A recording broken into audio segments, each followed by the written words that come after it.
Alors, après quelques recherches sur le net, je suis un petit peu surpris que malgré une de gars qui possède des IP85 TT, j'ai quasiment pas trouvé de méthode pour installer des poignées chauffantes dessus.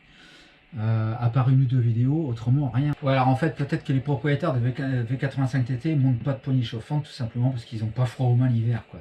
Mais moi, c'est pas mon cas. Alors, je vais y aller à tâtons et puis je vais essayer en même temps de vous montrer comment j'ai fait, quoi.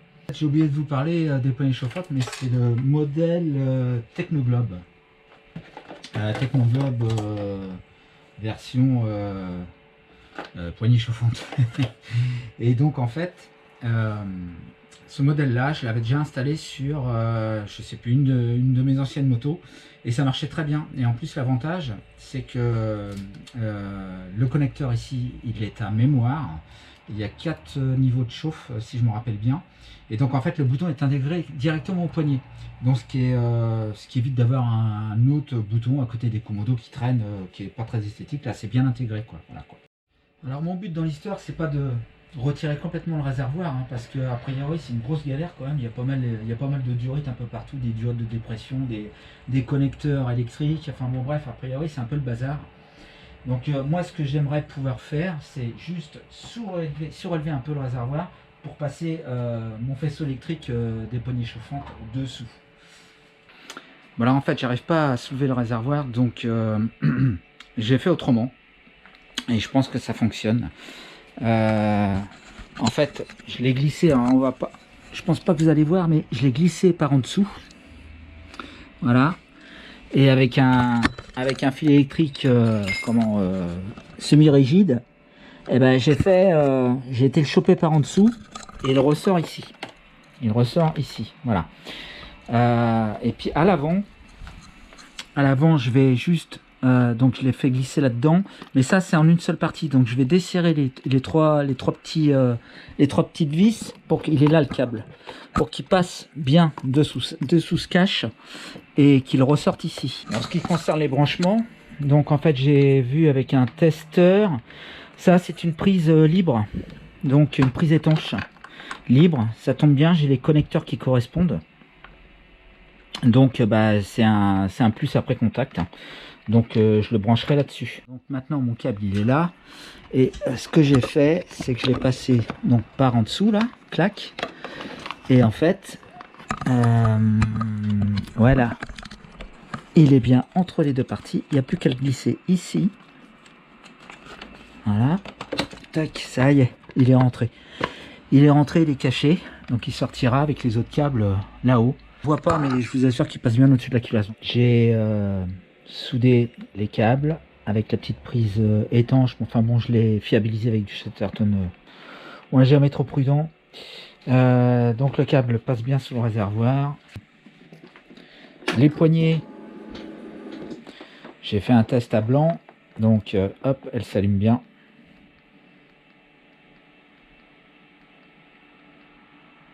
Voilà. Donc c'est bon, on peut couper. Il me reste à démonter les poignées et puis le truc un petit peu plus chiant à les faire sauter pour engager les nouvelles, en espérant que ça se passe plutôt sans trop galérer.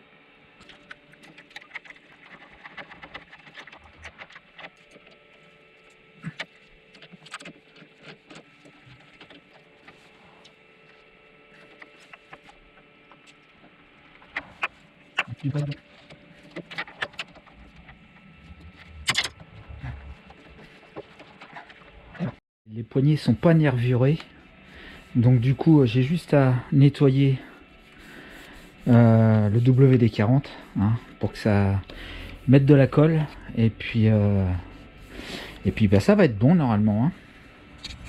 Alors j'ai bien cru que la poignée n'allait pas rentrer dedans parce qu'elle est extrêmement difficile à rentrer, extrêmement difficile. Ah la vache.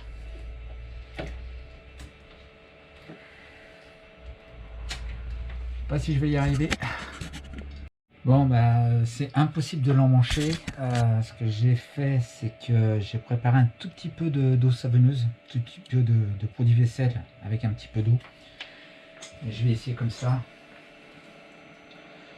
Quand ça va sécher, ça va disparaître et ça devrait pouvoir permettre un glissement un peu plus facile. Enfin, j'espère tout du moins. Parce qu'autrement on est mal barré. Hein.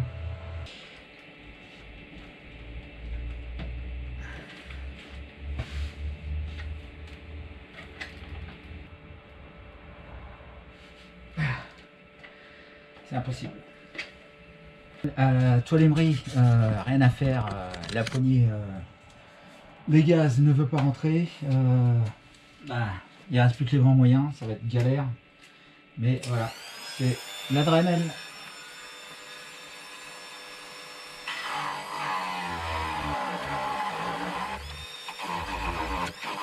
Une petite demi-heure après à la Dremel, donc j'ai essayé au papier de verre. Il y avait beaucoup trop à diminuer, donc ça suffisait pas. J'ai utilisé la Dremel, donc il a fallu avec la petite meuleuse que je fasse tout le tour. Et puis là, j'arrivais pas au bout, donc au bout je l'ai fini à la lime. Le Komodo il a un peu morflé, hein, mais voilà, j'étais obligé d'aller au bout, donc il n'y a pas de miracle.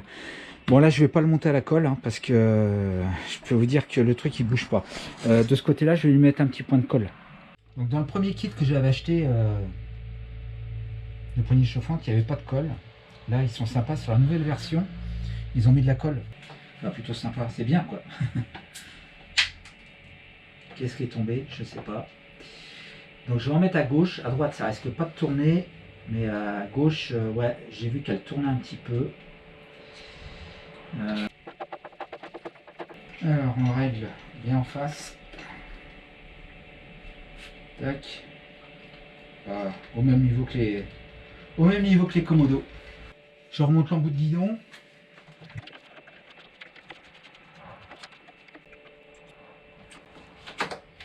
La poignée revient. La poignée revient bien, il n'y a pas de souci.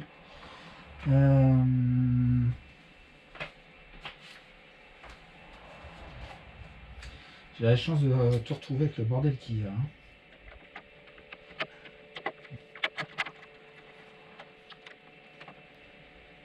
Ouais, j'en ai pris plein la tronche là, avec la meuleuse. Plein la tronche. Voilà. Perfecto. En italiano. Voilà, donc j'ai mis une petite attache ici, une là. Ça revient bien. De ce côté-là, il n'y a pas de tension particulière. On peut continuer le cheminement des câbles. Donc je les mets comme ça. Et puis on va refermer. Ben voilà, après pas mal de temps passé dessus, ça y est, c'est prêt, c'est fini. Donc je récapépète vite fait, grosso modo.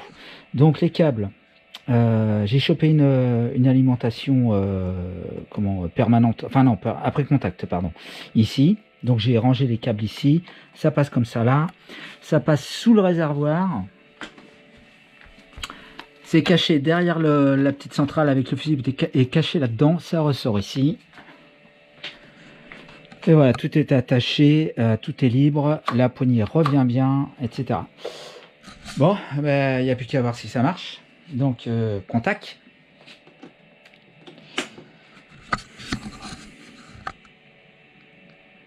Bleu, vert, orange et rouge au piote.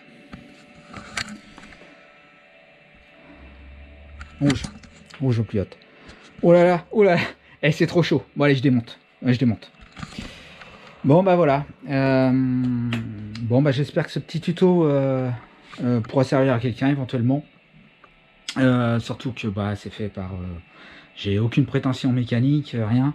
Ce que je voulais c'était éviter de retirer ce réservoir à cause de tous les branchements. Bon en fait j'ai pas eu besoin, j'ai même pas eu besoin de le soulever, de toute façon j'y arrivais pas, il y avait tellement des vis partout que c'était trop le bordel. Donc du coup je suis content, j'ai réussi à passer outre et tout acheminer proprement et voilà, et tout fonctionne, donc voilà, donc c'est super et merci à vous si vous avez suivi jusqu'au bout.